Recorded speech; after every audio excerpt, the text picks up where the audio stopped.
अबे ओए, मरियल किधर घुसा जा रहा है बे? तेरा बाप या पर्ची काट के गया है कि तेरी माँ? मैडम थोड़ी इमरजेंसी है, डॉक्टर साहब। झोपड़ी वाले लाइन में आ, वरना ऐसा फटका दूंगी कि सारी इमरजेंसी भूल जाएगा।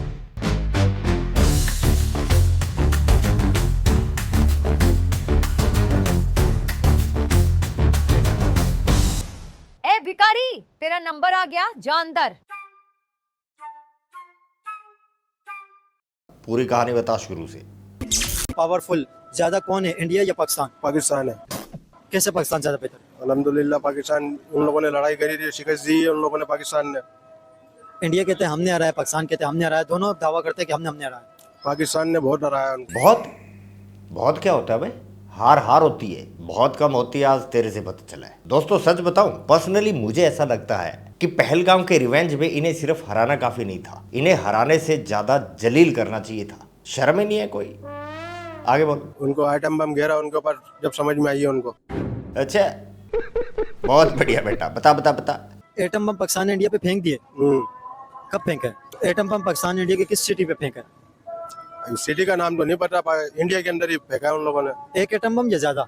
कहीं ज्यादा फेंके उसने। झोंपड़ी वाले, स्वैग तो ऐसे दिखा रहा है जैसे फेंक के सीधा सीधा इधर ही आ रहा है। तेरे चेहरे पर ये जो चमक रहा है ना, ये नूर नहीं है, रेडिएशन है।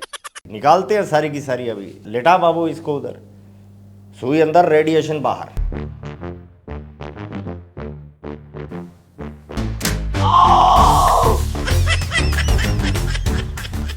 बैठ। झोंपड़ी वाले, ये दिवाली का सूतली बम थोड़ी है जो मुंह उठा के किधर भी फेंक दिया। तुझे क्या लगता है सिर्फ तेरे ही अब्बू पटाखे लाए थे? ढाका याद है ना? अबे अनपढ़ आदमी, पान में डालने की कोई चीज नहीं है ढाका। अब्बू से पूछना जाके। तब तो इंडिया के पास ये खिलौना भी नहीं था, फिर भी 93,000 लेटे पड़े थे सामने पैंट उतार कर, जैसे थोड़ी देर पहले अभी तू उतार के लेटा पड़ा था। बेटा अगर गलती से एक भी गिरा होता ना, तो तू आज यहाँ मेरे क्लिनिक में ये गंदी शक्ल लेकर ना आया होता, बल्कि इतिहास की किसी जली हुई किताब में राख बनकर चिपका होता। आया समझ? एटॉमिक बम नहीं है, जो जहाज पे जो लगा हुआ होता है, वो रॉकेट लॉन्चर है, क्या बोलते हैं उसको, वो फेंके उन लोगों ने। हाँ वो मिसाइल अलग चीज है। मिसाइल फेंके उन लोगों ने, लेकिन एटॉमिक बम आप कह रहे हैं फेंका है? वो नहीं फेंका ना, वो तो पूरा खत्म हो जाता है इंडिया। नहीं इंडिया नहीं, इंडिया की एक सिटी तबाह हो जाती है। सिटी तबाह हो जाती है, फिर इंडिया भी रिटेलिएट करता है। तुम्हें सफेद झंडा सिलवाने तक का वक्त ना मिला होता? सीज फायर की भीख मांगने के लिए कम से कम एक हाथ और एक जुबान तो चाहिए ना। एनीवे, चलो अभी ये थोड़ा थोड़ा ठीक हुआ है। 3 इंजेक्शन का कोर्स है, 2 और लगेंगे, बिल्कुल ठीक हो जाएगा, एकदम शरीफ हो जाएगा, शहबाज शरीफ की तरह से। डॉक्टर साहब ये बाकी के 2 इंजेक्शन यहाँ आपके पास आखिरी लगवाने पड़ेंगे क्या? ना ना, जरूरत नहीं, इधर से ले जाना। बाहर वो जो रिसेप्शन पर डॉक्टर साहिबा देखी थी ना, डॉक्टर औरंगजेब खान, ये तुम्हारे उधर लाहौर से ही है, उससे ठुकवा लेना। सर वो तो बहुत खतरनाक है, माँ बहन के बिना तो बोलती ही नहीं। तो क्या हुआ?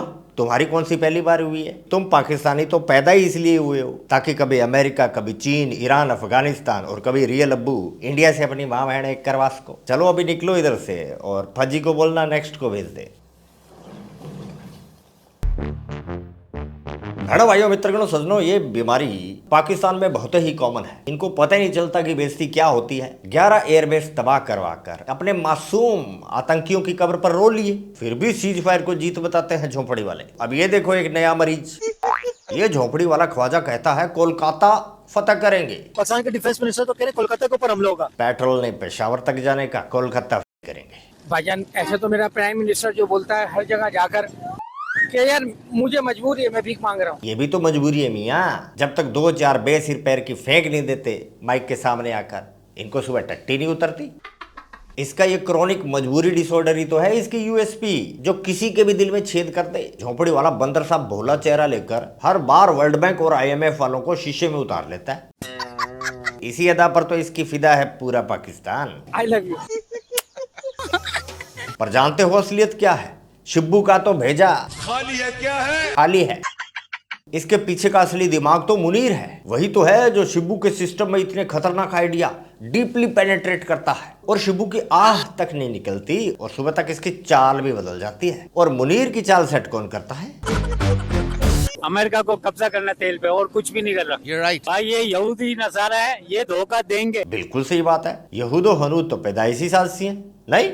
हाँ, डूब के मर जा अगर गैरत एक बाप का है तो बस। ट्रम्प हाँ ट्रम्प अमेरिकन सदर है ना, डूब के मर जा अगर गैरत नाम की चीज है तो। अभी हाल ही में यूएन मरीन कॉर्प्स के जनरल फ्रैंक मैकेंजी ने खुद माना कि इस वार में ईरान का पलड़ा भारी रहा है। कैप्टन अमेरिका की हेकड़ी निकाल दी ईरान ने। लेकिन इसका यह मतलब बिल्कुल नहीं है कि ईरान हमारा सगा है। हमारे जहाजों पर हमला करके ईरान ने अपनी औकात दिखा दी और इधर इंडिया ने, भारत सरकार ने साफ बोल दिया कि बर्दाश्त से बाहर है बेटा ये। एनीवे, पाकिस्तान के साथ मस्त खेला हो रहा है। अमेरिका कहता है तुम दोगले हो, ईरान बोल रहा है बिके हुए हो।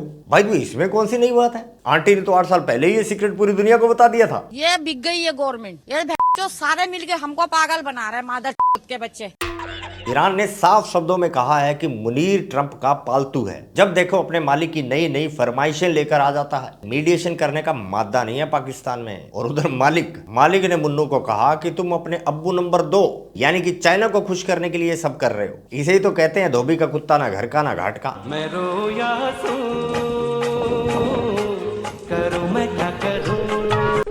ईरान यूएसए ने मिलकर क्या क्या श्लोक सुनाए हैं इनको, किस लेवल की इंटरनेशनल बेइज्जती की है ना, कल बता। सर एक जरूरी काम से कहीं जाना है, एक मरीज और भेजो, बाकी को निकालो इधर अरे से। सर, आधे से ज्यादा तो भिखारी है साले, आटा मांगने आए हैं, मैं जानती हूँ। निकलो हराम खोरो सब के सब यहाँ से, टाइम हो गया तलाना। ओहो, देखो तो कौन आया। बैठिए बैठिए बसंती मैम। पहले आपको बता दूं मैडम को प्रॉब्लम क्या है। मैडम को असल में अटेंशन डेफिसिट और टीआरपी फोबिया की पुरानी बीमारी है। जब तक ये भारत के नाम का चूर्ण ना बेच लें, इन्हें खाना हजम ही नहीं होता। चलिए देखते हैं दुखड़ा क्या है। Madam please. अच्छा सारा, ये बताओ, तुमने इंडिया में काम किया अच्छे वक्तों में, और उसके बाद अब जो हमारे ताल्लुकात हैं वो जितना अगेंस्ट हमारे बोलते हैं और ये फिर ऐसी धुरिंदर जैसी प्रोपेगेंडा वाली फिल्में बनाते हैं, तो तुम्हें दुख होता है वहाँ? दुख? छोरी सूख के 40 की 36 होगी, पूछ रही हो दुख नहीं होता? बड़े प्यारे हैं सब के सब, चाहे वो सिंगर है, वो डायरेक्टर है, वो एक्टर्स है। दे आर सॉफ्ट पीपल, वो नहीं पसंद करते वायलेंस को। बहुत ही सॉफ्ट है मैडम, इससे ज्यादा कैल्शियम तो हमारे टॉमी में है, जो कम से कम किसी पराये को घर में घुसने तो नहीं देता। ये तो इतने सॉफ्ट है कि दबा दो तो पानी निकल जाता है। हार्ड तो ये YRF की फिल्मों में पर्दे पर ही दिखते हैं बस। Personally people been so kind. जब मैं इंडिया में थी, मैं एक एजेंसी के साथ साइन थी, एंड जस्ट इमेजिन कि मुझे वीजा के लिए कुछ पेपर्स चाहिए होते थे, तो my agency alone, I would be very very thankful in a way कि वो पूरे पेपर्स मुझे, अपने घर के एक पेपर मेरा जो मैनेजर था उसने मुझे गारंटी के लिए दे दिया। कौन है वो ठरकी?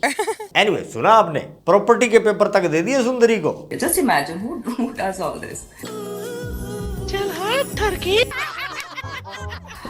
और अगर वायलेंस होता है या वायलेंस की बात होती है या गवर्नमेंट लेवल पे कुछ चीजें होती हैं, तो हम एज अ इंडिविजुअल उसके ऊपर कमेंट नहीं कर सकते। सही है, देखा हमने पहलगांव और रेड फोर्ट अटैक के टाइम कोई कमेंट नहीं आया, बोल तक नहीं फूटा इन सुपरस्टारों के मुंह से, है ना भाईजान? बिल्कुल सही है। और वायलेंस, इनके लिए पहलगांव और लाल किला हमला सिर्फ एक वायलेंस है। और अगर वायलेंस होता है, ऐसे भी इनके यहाँ तो गली मोहल्ले की लड़ाई और टेररिज्म में कोई फर्क तो है नहीं, रोज का काम है। they been such a good people. This is what my experience is. Indians are very good people. वो तो उस वक्त का एक्सपीरियंस, अब का मैं बता रही हूँ ना, मैं पूछ रही हूँ कि अब मैं जो जिनसे इतना- मिली थी मैं उनसे उस वक्त मिली हूँ। अभी मेरा पर्सनली कुछ टांका भिड़ नहीं पा रहा। ऐसा तो सोचने का सवाल ही नहीं उठता। तो तुम्हें दुख होता है? ये क्या पूछ लिया? भाई आई एम सरप्राइज्ड। मुझे तो लगा था मैडम खुद के लिए दवाई लेने आई हैं, मैडम तो इसके लिए लेने आई थी। कोई ना मैडम, मैं दुख की दवाई लिख के देता हूँ और तरीका बता रहा हूँ लेने का।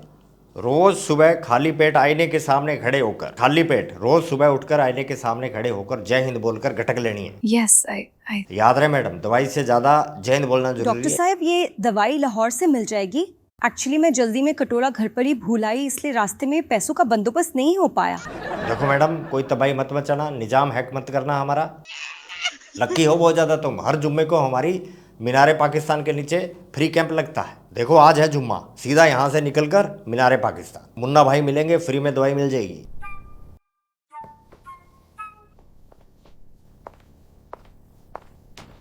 दवाई तो साला इस एंकर को भी देने वाली है। मरीज तो रोज ले आता है, लेकिन जरूरत इसको खुद को भी है। लड़ाई वहाँ हो रही है, आप यहाँ बयान ले रहे हो, जो वहाँ जाओ ना। और नहीं तो क्या, टके के इधर बैठे बैठे ही पैलेस्टाइन आजाद करवा देते हैं। यही हाल इनकी आर्मी और सरकार का है, दूर से मार देंगे फाड़ देंगे लगी रहती है। जाओ ना झोपड़ी वालों, करो मदद। सऊदी से पैसा लिया है ना, पैसे का हक दो। ईरान भाई है ना तो भाईचारा दिखाओ। अबे नमक खाया है मालिक का तो मालिक के प्रति वफादारी तो दिखाओ ना, कुछ तो करो बे। अच्छा ठीक है, थोड़ा पर्सनल काम है, निकलता हूं अभी। आज के लिए इतना ही। दरबार खलास, मिलते हैं नेक्स्ट वीडियो में। जय हिंद, जय भारत। ये बढ़िया प्लान है यार। इन भिखारी पाकिस्तानियों को देखने से बढ़िया है धुरंधर देखते हैं।